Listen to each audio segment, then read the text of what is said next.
السلام عليكم ورحمة الله.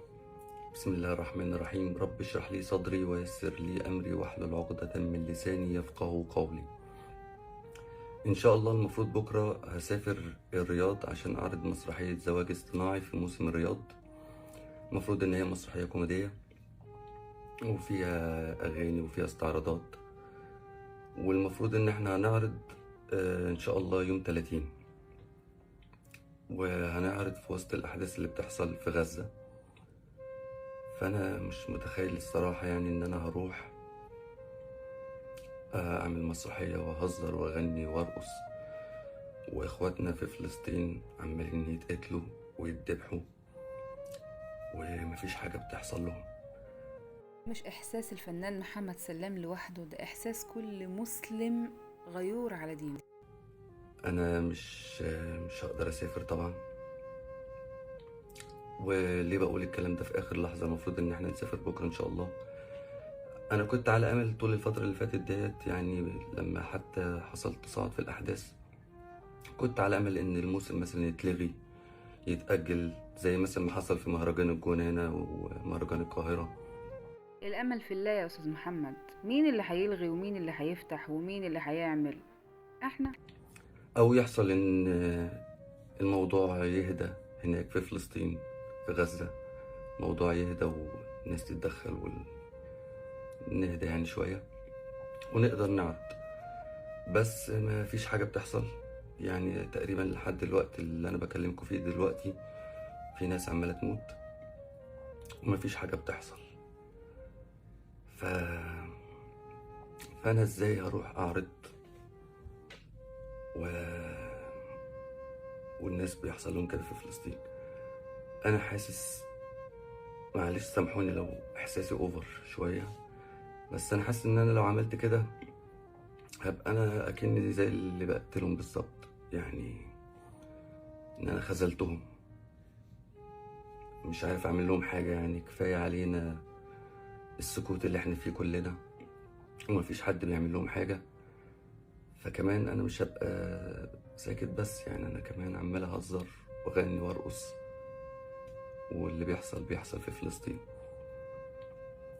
فأنا بعتذر جدا عن إن أنا أشارك في موسم الرياض. دي قضية كل مسلم، في المقام الأول هي قضية كل مسلم، والمفروض الواجب على كل المسلمين إن هم يساعدوا إخوانهم في غزة ويحاولوا يقدموا لهم أي مساعدة. فأنا دلوقتي ما فيش حاجة أقدر أعملها، زي ناس كتير جدا نفسنا نعمل حاجة ونساعد، بس للأسف مش قادرين نعمل لهم حاجة. نقدر حضرتك نقدر نعمل اللي احنا نقدر عليه زي ما انت عملت كده واستغنيت عن لقمة عيشك عشانهم. فدلوقتي لما يعني ربنا يتوفانا ونتسأل كلنا، انت ساعدت اخوك المسلم في فلسطين عملت له ايه؟ اللي ما قدرش يعمل حاجة هيسكت طبعا. انا هرد هقول ايه؟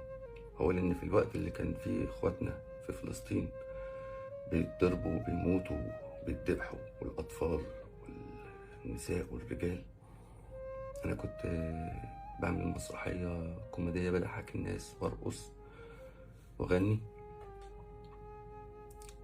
طبعا لا، مش هقدر اعمل كده.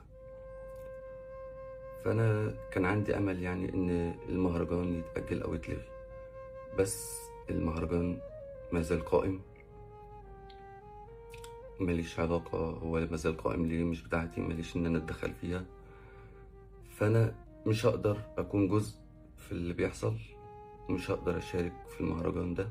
والمفروض ان احنا ما نكتفيش بالدعاء لاخواتنا في فلسطين. ما اعرفش ايه اللي يحصل، بس لازم نعمل حاجة تانية. كل مسلم اخد موقف زي اللي انت اخدته في شغله وفي عمله وفي بيته هنقدر عليهم. شكرا، والسلام عليكم ورحمة الله وبركاته. أحب أقول في الآخر بس: اللهم طهر قلبي من النفاق وطهر أعمالي من الرياء. الفيديو ده مش مقصود بيه أي حاجة خالص، غير إن أنا فعلا في مشكلة. أنا بقالي كتير جدا مش عارف أسافر ولا أعمل إيه. امبارح كنت قاعد مع أصدقاء ليا فنانين أصدقائي، ففي ناس قالت لي سافر، ده أكل عيشك.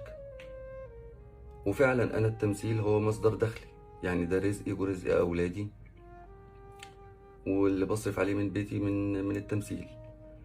طيب دلوقتي انا لو ما سافرتش هل هموت من الجوع؟ اكيد لا، بس الناس هي اللي بتموت هناك في غزة. التمثيل ده رسالة معاك طبعا، وخصوصا الكوميديا، وان انت تضحك حد وتضفي عليه روح البهجة. ويعني من ادخل البهجة على قلب مؤمن ليه اجر طبعا. والمفروض ان انت فكرة ان انت تدخل البهجة على قلب حد ده شيء يعني كويس جدا. بس السؤال، مين اللي احنا محتاجين ان احنا ندخل البهجة على قلبه دلوقتي؟ مين؟ شكرا. بجد احنا اللي عايزين نقول لك شكرا. فعلا صدق رسول الله صلى الله عليه وسلم لما قال ان الخير فيه وفي امتي الى يوم الدين. انا ما كنتش اتخيل ان الوسط الفني هيبقى فيه حد فعلا عنده شعور ديني واحساس بفلسطين. شكرا ليك يا فنان، شكرا بجد.